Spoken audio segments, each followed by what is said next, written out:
இதெல்லாம் கை கட்டினது வாய் கட்டலன்னு சொல்லுவாங்களோ ஒரு வேலை.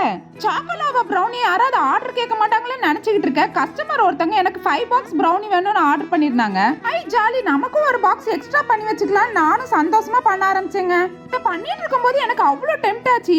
எப்படா பண்ணி முடிப்போம், நம்மளுக்கும் ஒரு பாக்ஸ் கிடைக்குமேன்னு பார்த்தா பார்க்கும்போதே நாக்கு துடியா துடிக்குதே.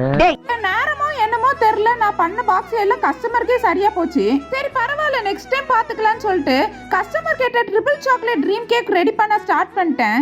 கஸ்டமர் என்கிட்ட எனக்கு சாக்லேட்னா ரொம்ப பிடிக்கும், அதனால எனக்கு வெறும் ஒரு லேயர் சாக்லேட் கனேஜ் மட்டும் ஊத்தி ப்ரிப்பேர் பண்ணக்கூடாது, நல்ல சாக்லேட்டியா ட்ரிபிள் லேயர் சாக்லேட் வேணும், நிறைய நட்ஸ் போட்டு எனக்கு ட்ரீம் கேக் பண்ணி தாங்க சிஸ்டர்னு கேட்டிருந்தாங்க. அவங்களுக்காக 3 சாஸை 3 விதமா ப்ரிப்பேர் பண்ணி நல்ல கிரீமியா triple layer dream cake ready பண்ணி சென்ட் பண்ணி விட்டுட்டேன். இது கூடவே நல்ல ஹாட் அண்ட் சீஸியா கொரியன் சீஸ் பன் கேட்டிருந்தாங்க. அதையும் நல்ல கிரீம் சீஸ் ஃபில்லிங்கோட சூப்பரா ரெடி பண்ணி கஸ்டமருக்கு சென்ட் பண்ணி விட்டுட்டேன்.